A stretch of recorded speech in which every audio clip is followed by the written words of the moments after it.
aujourd'hui.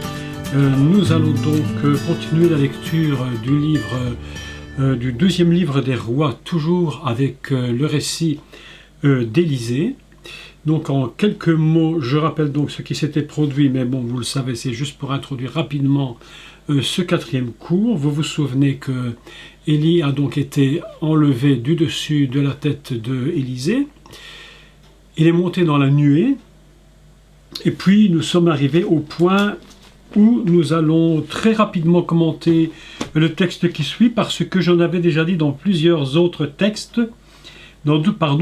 plusieurs autres cours, j'en avais déjà dit plusieurs mots, lorsqu'on parlait des prophètes, puisqu'ici il est question des prophètes. Donc je commente rapidement et puis je continue, puisque le cours aujourd'hui sera spécifiquement axé sur le verset 19 au verset 22. Donc ce qui s'était produit, c'est que lorsqu'Élie est monté au ciel, ou est monté, je ne sais comment le dire, dans un endroit là où il est, je ne sais pas, dans le séjour des morts probablement, avec les justes évidemment, je pense que c'est là qu'il doit être. Les fils des prophètes qui étaient là, eux, n'ont vraiment pas compris ce qui s'était produit.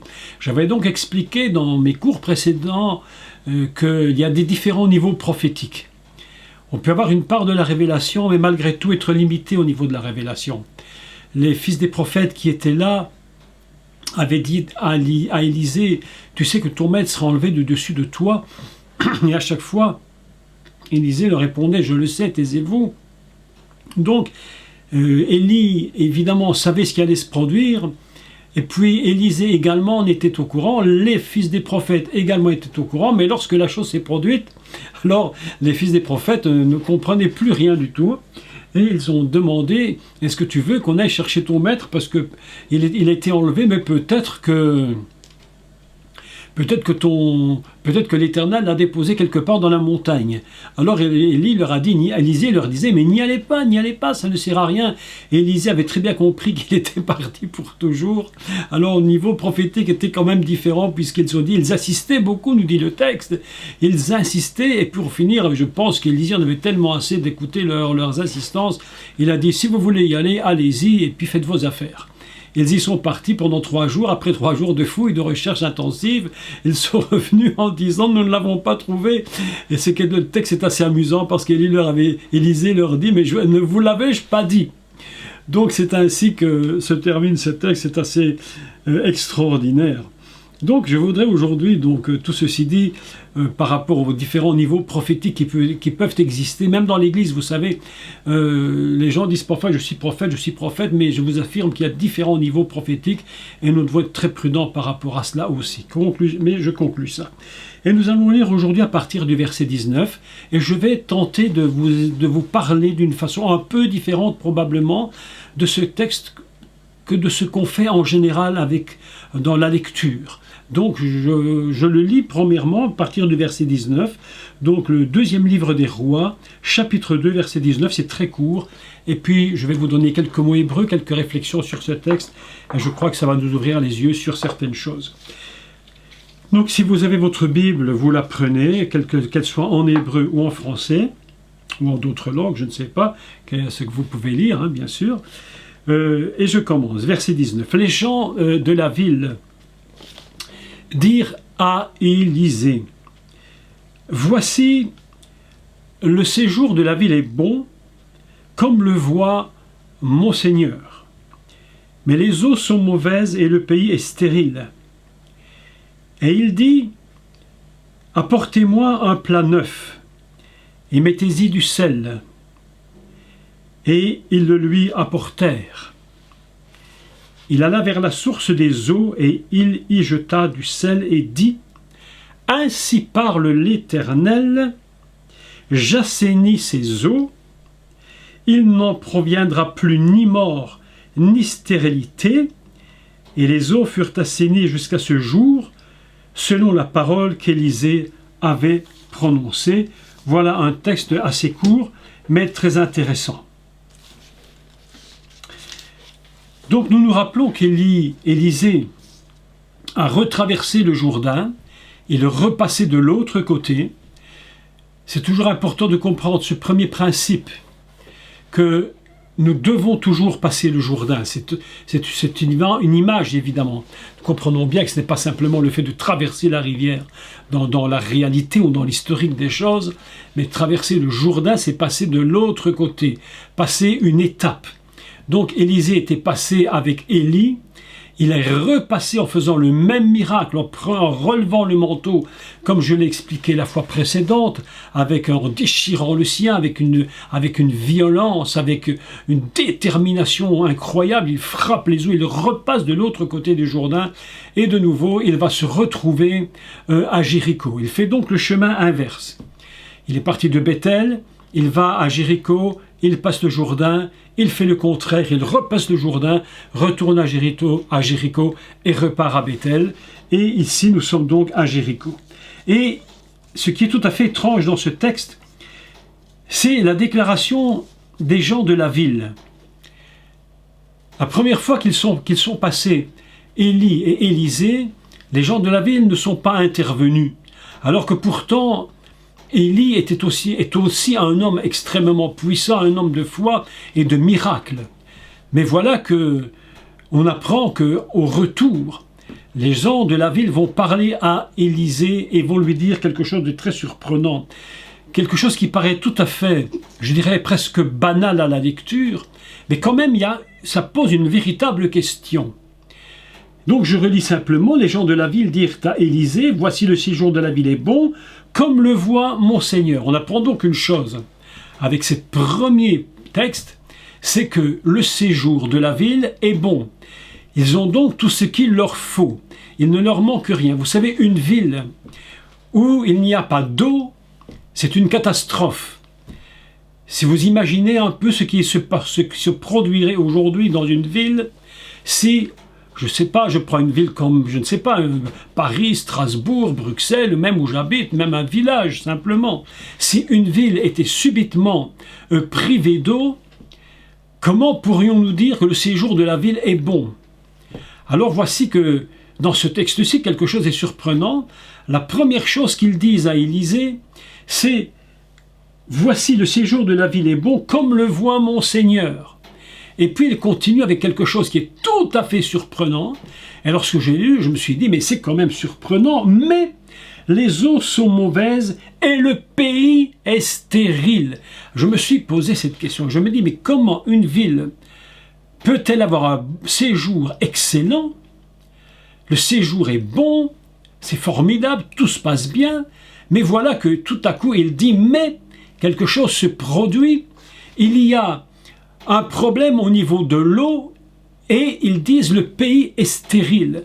Donc, si on réfléchit bien à ce texte, il y a deux idées, à mon avis, fondamentales dans ce texte. Il y a une dimension ville, une dimension pays.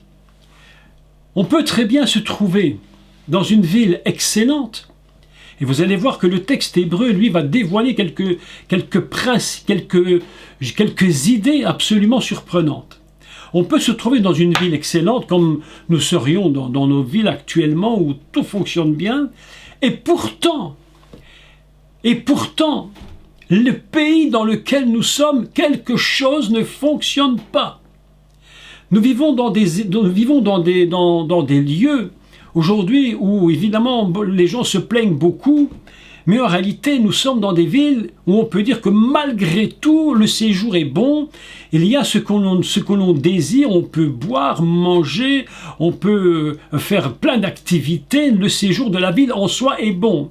Néanmoins, nous nous rendons compte malgré tout qu'il y a une autre dimension, et c'est que le pays a quelque chose qui ne fonctionne plus. Donc il dit, Ve Amaim, et l'eau Raïm est mauvaise. Il dit donc, les eaux sont mauvaises. Et que se produit-il parce que les eaux sont mauvaises? Il va dire quelque chose de très important, mais au sujet du pays. Non pas au sujet de la ville elle-même, puisque le séjour est bon, je suis dans un bon séjour, mais je constate que le pays lui-même, il y a quelque chose qui ne fonctionne pas, et il va dire Ve Haaretz et la terre. Il va dire Meshakalet est stérile. Le pays est stérile. Je me suis dit, mais on a traduit stérile, mais réellement, qu'est-ce que ce mot veut dire? Qu'est-ce que veut dire Meshakalet? Eh bien, si nous prenons la racine Shakol, c'est un mot hébreu. Écoutez, c'est très surprenant par rapport à l'idée qui se dégage. C'est plus que de la stérilité d'une terre.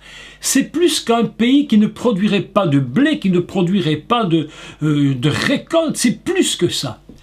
La racine de ce mot, si vous allez regarder dans le dictionnaire hébraïque, vous allez voir qu'il est écrit que cela signifie « priver de ses enfants ».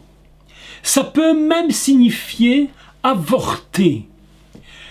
Ça signifie également « exterminer ». Quelque chose ne va pas dans le pays. Le séjour est bon dans la ville, mais le pays est dans un système absolument dramatique où on a l'impression qu'il y a quelque chose de plus que simplement de l'eau qui pourrait donner des récoltes abondantes. Le mot lui-même signifie des avortements, mes amis. C'est absolument incroyable. Lorsque j'ai lu le texte, privé de ses enfants, on a l'impression que quelque chose ne fonctionne plus du tout au niveau du pays. Et pourquoi cela ne fonctionne-t-il pas au niveau du pays? Mes amis, on est dans un système aujourd'hui. Je crois que le texte du livre des rois est prophétique, mais à un niveau tel que c'est absolument impressionnant. Nous sommes dans des villes, nous sommes dans des pays, nous vivons dans des endroits où les gens disent « mais nous sommes dans des bons pays », même s'il y a des difficultés, même s'il y a, vous savez, des gilets jaunes partout, mais malgré tout, nos pays sont des pays qui fonctionnent malgré tout. Le séjour de la ville est bon, quoi qu'on en dise, et pourtant, on se rend compte que dans nos pays, un drame épouvantable est en train de se jouer. Quelque chose ne fonctionne plus. Nos pays sont devenus littéralement stériles. Et pourquoi sont-ils stériles? Mes amis, il y a plusieurs choses qu'on peut dire. Lors du dernier séminaire que nous avons fait à Évreux, il y a eu quand même un enseignement qui a quand même été très fort, très interpellant concernant nos comportements de notre société aujourd'hui par rapport à tout ce qui est du non-respect de la vie. On ne respecte plus la vie. Lorsque je vois aujourd'hui, les gens disent le séjour est bon, je fais mon business. Les femmes aujourd'hui, pas toutes évidemment, mais enfin beaucoup, pensent d'abord à leur propre confort, à leur propre vie, à leur, à leur carrière. Les hommes pensent à leur carrière, on en est arrivé à un point. Aujourd'hui, ce qui est primordial, c'est moi, la vie et le reste après. Ce texte du livre des rois, c'est comme une prophétie de notre jour d'aujourd'hui. Nous vivons dans une ville qui est bonne, on y fait à peu près ce qu'on veut, mais le pays est en train de se détruire. Nos femmes, nos pères, ceux qui devraient engendrer la vie, sont en train de détruire cette vie. C'est pourquoi le mot m'a tellement interpellé. Mais Shachalet signifie en réalité perdre ses enfants, être privé de ses enfants. Signifie de l'avortement. Quelque chose ne va plus à Jéricho, quelque chose ne fonctionne plus. Le séjour est bon, mais on est en train de crier au secours. Mais que se passe-t-il? Nous n'arrivons plus aujourd'hui à avoir une vie selon ce que Dieu a prévu. La vie aujourd'hui, comme à ce temps-là, n'a plus aucun sens. Nous nous rappelons d'abord que le mot de Élisée, Elisha, signifie l'éternel, signifie Dieu sauve. C'est celui qui secourt. Lorsque Élisée va rentrer dans cette ville de Jéricho, quelque chose va apparaître. Et ce qui est encore, malgré tout, je dirais, en positif par rapport aux personnes de la ville, c'est qu'ils se rendent compte du problème. Vous savez, mes amis, tant qu'on ne se rend pas compte d'un problème, on n'a pas besoin de solution. Mais la solution, on va la chercher au moment où on va se rendre compte que tout est en train de s'écrouler. Il semblerait que cette ville de Jéricho, ils aient du plaisir d'y vivre, et ils disent à Élisée, mais regarde, tu le vois toi-même comment nous vivons bien dans cette ville.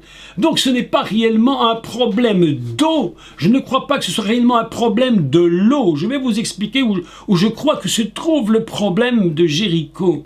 Il se trouve à un autre endroit que l'eau est mauvaise. Elle est mauvaise. Pourquoi est-elle mauvaise? Ce n'est pas un problème de la ville, c'est un problème général d'un pays. Nous pouvons vivre en France, un pays où les gens se plaignent beaucoup, mais si tous les gens du monde pouvaient vivre en France, d'ailleurs c'est tellement vrai que les gens veulent tous venir en France, en Angleterre, en Belgique, immigration incroyable, parce que le séjour de la ville, malgré tout, est bon.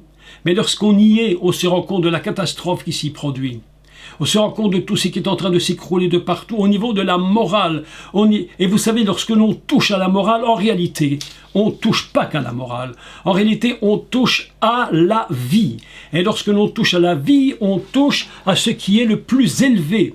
C'est pourquoi nous allons devoir trouver la solution. Et Élisée va trouver où se trouve le problème. Le problème ne se trouve pas dans le pays, le problème ne se trouve pas dans la ville, parce que mes amis, si la ville est bonne, c'est qu'on peut y vivre. Et si on peut y vivre, c'est qu'il y a quelque chose qui fonctionne bien, probablement même que l'eau peut-être est bonne en ville. Mais il va dire une chose, c'est le pays qui va mal. C'est Eretz qui va mal. Parce que c'est Eretz qui ne produit plus d'enfants. C'est Eretz qui ne produit plus la vie. C'est pourquoi ils nous ont traduit ici, mais les eaux sont mauvaises et le pays est stérile. Mais en réalité, je comprends l'idée de stérilité, mais si l'on prend le mot tel qu'il est, il semblerait plutôt qu'il s'agirait de gens qui n'ont plus eu de respect de vie, et c'est tombé dans une idée d'avortement, une idée d'être privé d'enfants. Mes amis, un pays, et j'entendais hier à la télévision, mais vraiment ce récit, mais remis dans le niveau moderne aujourd'hui, j'entendais, je crois que c'est sur TF1, j'entendais aux infos, on en était en train de se plaindre au sujet, vous savez, de la grande discussion.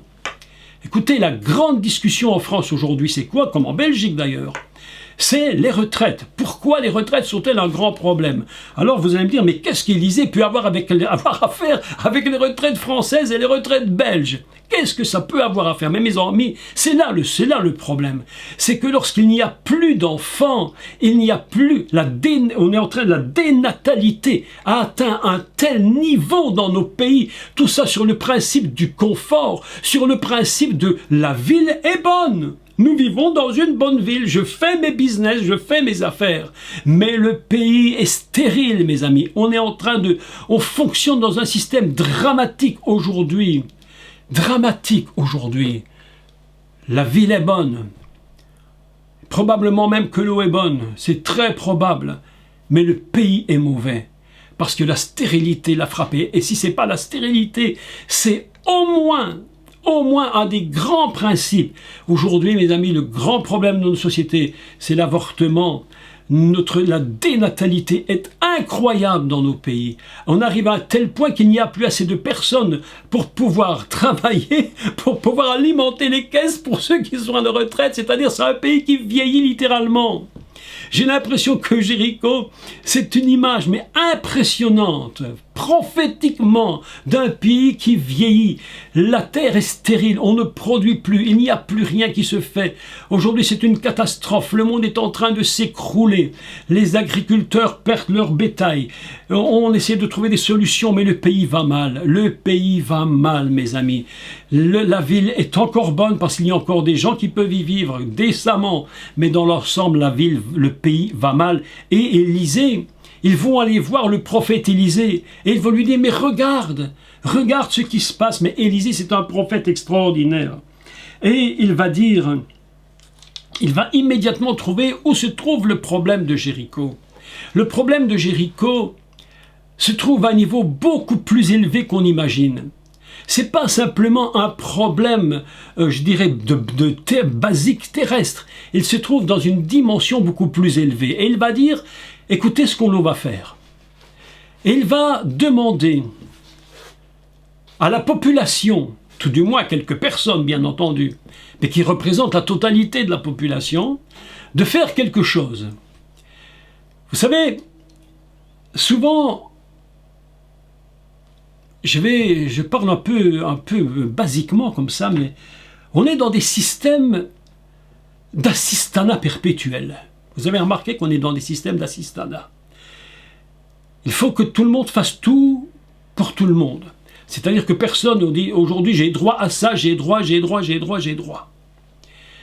Élisée, lui, prend une autre approche du problème. Il ne dit pas moi je vais faire. Il dit d'abord c'est vous qui allez faire quelque chose. Et que leur demande-t-il de faire? Il leur demande d'apporter eux-mêmes le matériel nécessaire pour résoudre le problème. Et il leur dit ceci: apportez-moi un plat neuf et mettez-y du sel. On appelle ça tselorit, c'est un plat. Tselorit radasha, un plat neuf. Et mettez-y du sel. Alors, tselorit, c'est un mot dont la racine signifie réussir. Écoutez, c'est très intéressant. Réussir, prospérer, être propre à quelque chose. Si tu veux que la situation change, dit-il aux gens de la ville, il faut que tu prennes quelque chose qui est prêt à la réussite, à prospérer, à apporter, à être propre à quelque chose. Et c'est vous, leur dit-il, qui allez chercher ce plat, donc ce principe de changement. Il n'y a pas, mes amis, que le sel qui compte. Il y a d'abord une volonté que les gens participent au changement et à la solution. Dans ce récit de Jéricho, Élisée va demander à ce peuple, à ces gens de ville, d'aller chercher un plat, quelque chose qui n'a jamais été utilisé. On appelle ça tselorit radasha, un plat qui est neuf. Ça nous fait d'ailleurs immédiatement penser à radasha, ça nous fait penser à Brit Radasha, qui nous fait penser à la nouvelle alliance. Et il y a un texte absolument important. C'est lorsqu'il parle, qu'il dit sur ce plat neuf, quelque chose qui n'a jamais été touché, quelque chose dont vous ne vous êtes jamais servi. Voilà ce qui est important dans ce texte, quelque chose dont vous ne vous êtes jamais servi. On est dans une idée absolument identique, mes amis. L'idée fondamentale est identique.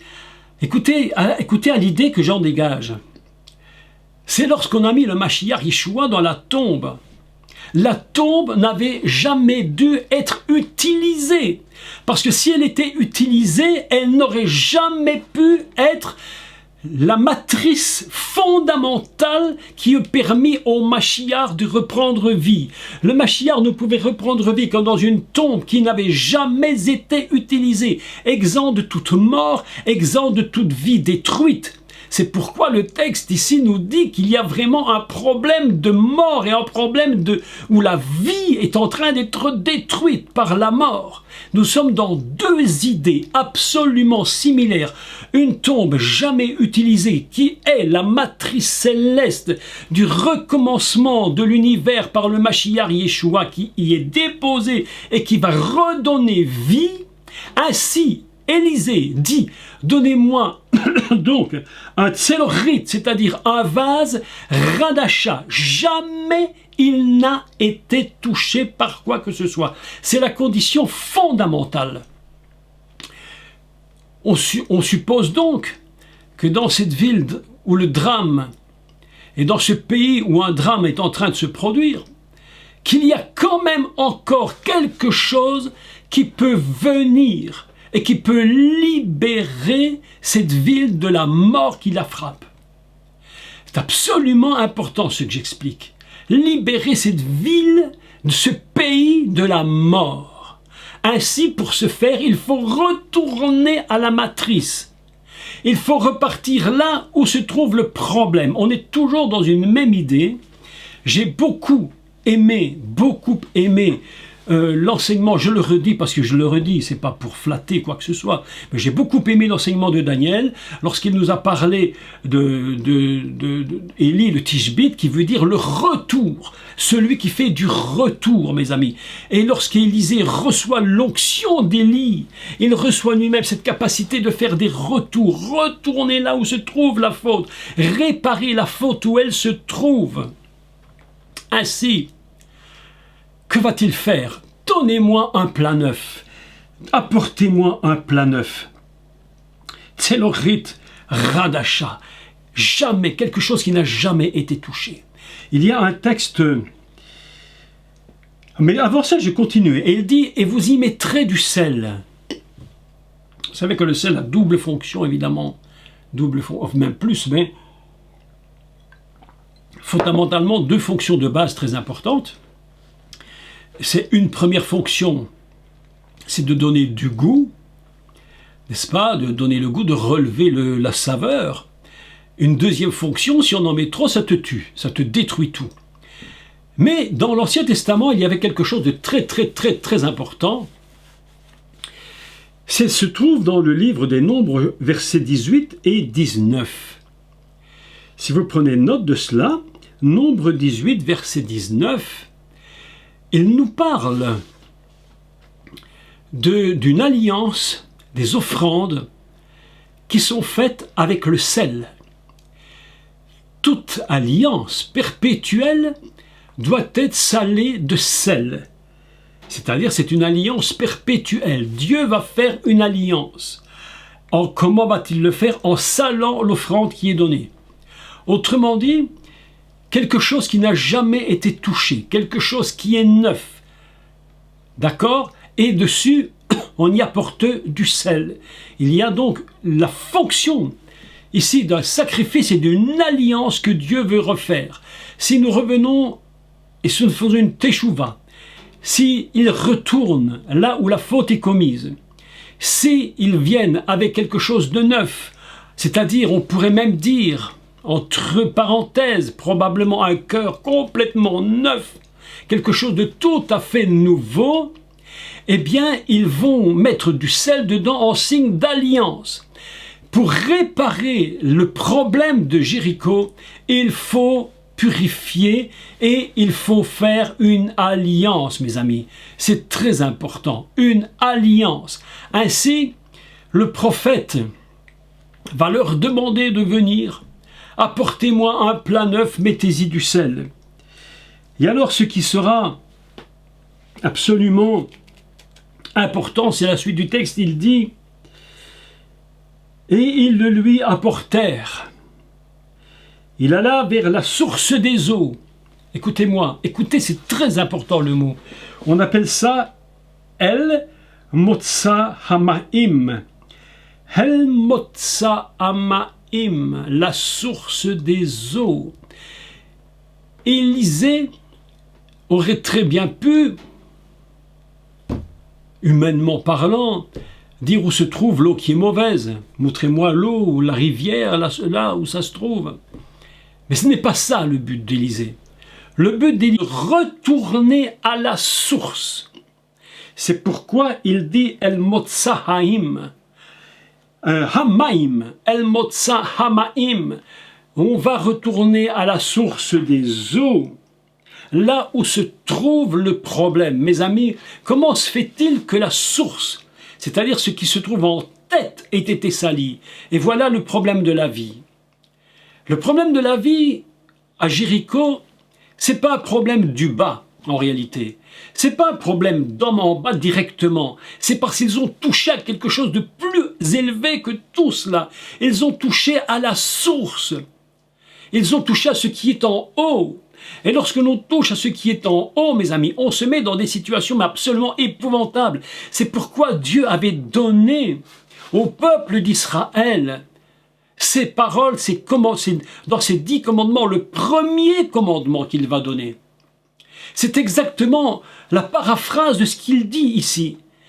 Et je paraphrase les 10 commandements. C'est seulement une paraphrase. Ne touchez pas, n'ayez pas devant moi, ne touchez pas à la source d'en haut. Si vous avez touché à la source d'en haut, si vous mettez des autres dieux sur mes faces, c'est pas seulement un geste ici-bas, mais vous touchez à la source d'en haut. Lorsque nous touchons à cette source, c'est tout ce qui est en dessous qui prend, j'allais dire, tout ce qui en découle. Élisée le sait. Le problème de Jéricho, c'est pas un problème du pays, c'est qu'ils ont touché à la source d'en haut. C'est pourquoi il va faire une teshuva avec les gens qui lui ont apporté le plat neuf, quelque chose qui n'a jamais été touché, avec le symbole de l'alliance qui est dessus, de la purification qui est dessus. Il ne va pas n'importe où, il ne jette pas le sel n'importe où, il va rechercher l'endroit où on a touché le point le plus élevé qui soit, mes amis. Je le dirai 1 million de fois et encore 1 milliard de fois. Mais mes amis, lorsqu'on touche au céleste, on ne se rend même pas compte de tout ce qui se produit en dessous. La vie est touchée en haut. Si tu perturbes la source en haut, eh bien tout ce qui découle va être perturbé. Ainsi, Élisée dit, il alla à la source des eaux et il y jeta le sel. Et ce qui s'est produit, mes amis, c'est absolument fantastique parce que le texte nous dit ceci. Il alla vers la source des eaux et y jeta le sel et dit, écoutez ce qu'il dit. Il dit, c'est pas moi, Élisée. Ce n'est pas moi. Il dit, ainsi parle l'Éternel. Ainsi parle l'Éternel. C'est comme cela que Dieu fait. Et l'Éternel va parler. Et l'Éternel va faire quelque chose. Et il dit, j'assainis ces eaux. Alors les gens me diront, oui mais c'est quand même Élisée qui l'a prononcé, qui a dit j'assainis les eaux. Mais mes amis, il dit, ainsi parle l'Éternel. Ainsi parle l'Éternel. Ce n'est pas Élisée lui-même. Il va passer dans la fonction, dans la puissance d'en haut, pour assainir ce qui est mauvais. Le problème de Jéricho, mes amis, c'est un problème qui se situe là-haut. Pas un problème qui se situe uniquement ici-bas. Les gens n'ont pas conscience que lorsqu'on touche à la source des eaux, et qu'on pollue la source des eaux, il ne peut en découler que de la mort. Il ne peut en découler que de la destruction. Vous savez que les paroles que les gens disent, vous savez, les paroles sont terribles. Concernant la vie, les paroles sont terribles. On ne se rend pas même compte de parfois des mots que l'on dit et comment on affecte la vie. Je vais vous donner un exemple terrible, mais réel, existant réellement, que j'ai connu. Une jeune dame était enceinte. Et lorsqu'elle s'est rendue compte qu'elle était enceinte, elle était très dérangée par cela.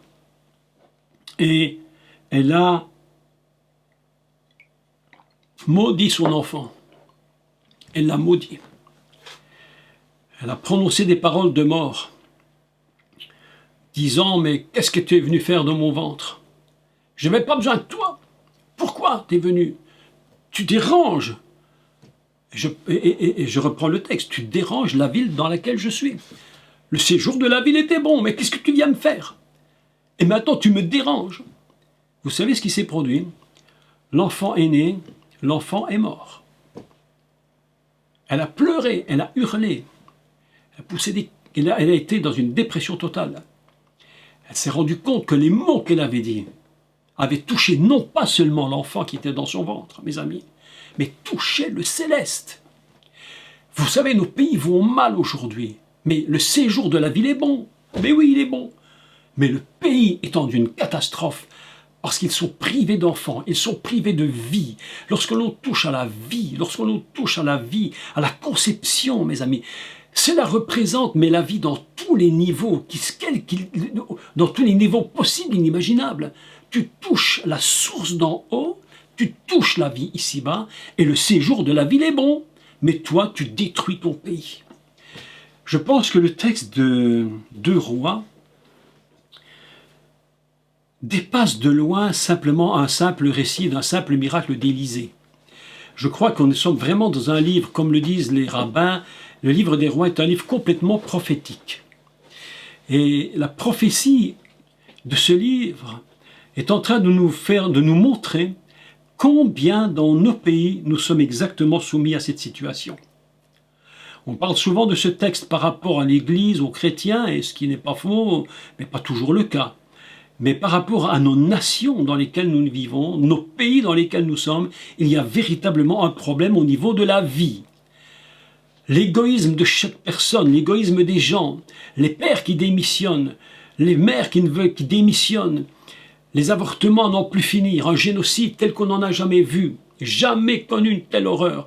Mes amis, comment voulez-vous qu'on ne touche pas à la source d'en haut? Comment voulez-vous que nos pays reviennent à la vie, si ce n'est en purifiant la source que nous avons été salir là-haut? Il dit, tu ne te feras pas d'autre Dieu. Mais mes amis, mais aujourd'hui, les dieux, mes amis, qui sont sur cette terre, les gens remplacent l'éternel par des conceptions humaines incroyables. Ils sont prêts à sacrifier des générations entières pour le confort. Le séjour de la ville est bon, Élisée, oui, mais le pays est en train de mourir, nous sommes privés de nos enfants. Voilà une des explications du texte. Je ne dis pas que c'est toute l'explication, mais c'est une des explications. Ah, mes amis, je vous assure que ces textes du livre des rois est une telle révélation pour les temps dans lesquels nous vivons aujourd'hui, que je crois que nous devons véritablement intercéder. Et nous devrions être nous-mêmes des Élysées, prêts à dire, mais quand allons-nous purifier la source d'en haut? Appelez-moi, apportez-moi quelque chose qui n'a jamais été perverti, quelque chose qui n'a jamais été touché. Apportez-moi quelque chose qui permettra à Dieu de me donner le véritable succès, la véritable prospérité. Parce que vous savez, il y a prospérité et prospérité, mais la véritable prospérité selon le cœur du Maître, selon le cœur de Dieu. Cette prospérité qui vient d'en haut, cette vie qui coule. Vous savez que lorsque le Messie était avec la Samaritaine, la première chose qu'il lui a dit, c'était « Je te donne de l'eau d'en haut ». C'est de cette eau-là que tu as besoin. Lorsqu'il était avec Nicodème, il lui a dit « Il faut que tu sortes de la source d'en haut ». C'est à la source qu'il faut purifier. Le pays, nos hommes politiques, les citoyens, beaucoup ont touché à la source d'en haut. Et le séjour de la ville est bon. Paris est bon. Strasbourg, Londres, Bruxelles, Liège, toutes nos villes, le séjour est bon. Mais le pays est en train de mourir. Parce que l'eau est mauvaise. Et si l'eau est mauvaise, c'est parce que c'est toi qui as touché à la source qui était là-haut. Et mes amis, il est temps que l'on refasse une alliance inaltérable, une alliance perpétuelle avec le Maître de l'univers, avec celui qui a construit la source, celui dont il est lui-même la source d'en haut. Cette alliance doit être refaite avec des cœurs nouveaux, avec des gens nouveaux. Je vous dis et je vous encourage de toutes mes forces et de tout mon cœur à ne vous permettre rien. Mettez-vous, mes amis, je vous le dis sincèrement, sans une alliance nouvelle avec des gens nouveaux et un cœur nouveau. Il est dit, je te donnerai un cœur nouveau. Je ferai avec toi une alliance nouvelle. Pour que ces choses existent, pour que le séjour de la ville soit bon, mais que le pays devienne bon, il va falloir que nous mettions tolérance zéro. Lorsque nous nous présentons devant Dieu, il faut que nous nous mettions à nous tolérance zéro. Nous devons être des plats neufs. Des gens qui sont prêts à rentrer dans le but et dans le projet divin. Nous devons venir avec l'alliance perpétuelle. Je n'allais même pas dire perpétuelle, ce serait une erreur. Je vais dire, nous devons venir avec une alliance éternelle aujourd'hui pour que nos pays retrouvent véritablement l'eau qui vient d'en haut pour que le séjour non seulement soit bon, mais que nos pays soient prospères. Voilà un peu comment j'ai pu lire ce texte. Je sais que ça peut paraître un peu fou comme lecture parce que c'est un peu, parfois assez différent de ce qu'on peut lire par rapport à l'idée générale qu'on en a, mais en réalité, mes amis, nos pays sont touchés de plein fouet parce qu'on n'a pas eu parce que nos hommes politiques, nos citoyens, parfois nous-mêmes, nous n'avons pas été droits. Aujourd'hui, Dieu si nous avons un minimum de sagesse, de nous tourner vers le maître de l'univers et de lui dire, oh, maître de l'univers, la source de l'eau, la source que tu es, je veux y aller. Je veux y jeter l'alliance éternelle avec toi, afin que nos pays vivent et que nous soyons véritablement des pays remplis de la présence de l'eau d'en haut. Nous n'allons jamais imaginer à quel niveau tout cela est important. Vous savez, lorsque le baptême d'eau, lorsque nous sommes baptisés, c'est la source d'en haut, une source pure. Et nous ne devons nous permettre rien, mes amis. Nous ne devons plus rien nous permettre. Moi, j'ai dit pour ma propre vie, vous savez, j'ai mis le compteur à 0 depuis déjà longtemps, et j'ai dit tolérance 0. Quant à tout ce qui est le péché, tolérance 0. Je ne peux pas me permettre d'être un vieux vase, un vieux plat, quelque chose qui ne peut pas porter la réussite du royaume des cieux. Je dois être, vous devez être des plats nouveaux. Mes amis, c'est très très important. Ce texte est si fantastique. Ainsi, je vais clôturer, ainsi, Dieu dit, j'assainis les eaux. J'assainis les eaux. C'est l'Éternel qui parle. Ce n'est pas, c'est Élisée, mais c'est l'Éternel qui parle par Élisée. Et j'aime ce texte car il dit, ainsi parle l'Éternel, j'assainis les eaux. Écoutez ce qu'il dit, écoutez la suite parce que ce n'était pas écrit avant. Il dit, il n'en proviendra plus ni mort, ni stérilité. Donc, c'est-à-dire, la mort ne sera plus là. La vie va recommencer de venir dans toutes les capacités possibles de vie qu'il y a sur une terre. Les femmes de nouveau enfanteront.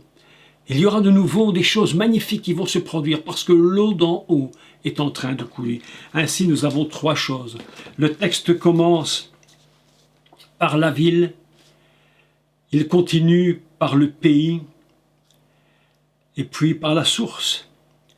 Et Élisée va renverser le texte, si vous voulez, il va renverser l'histoire, il va retourner à la source 1. Ainsi, le pays sera guéri, la mort n'y sera plus, il n'y aura plus de stérilité, et la ville sera une ville absolument habitable. Voilà pourquoi je pense que cette lecture va nous donner une idée un peu différente que celle qu'on a pu avoir parfois au niveau de ce texte, même si ce n'était pas faux, bien entendu. Il faut que nous soyons rétablis dans notre pays. Vous savez, le roi Salomon, je lis un peu le texte des 2 Chroniques 7, 14, c'est absolument magnifique, c'est vraiment ça le texte.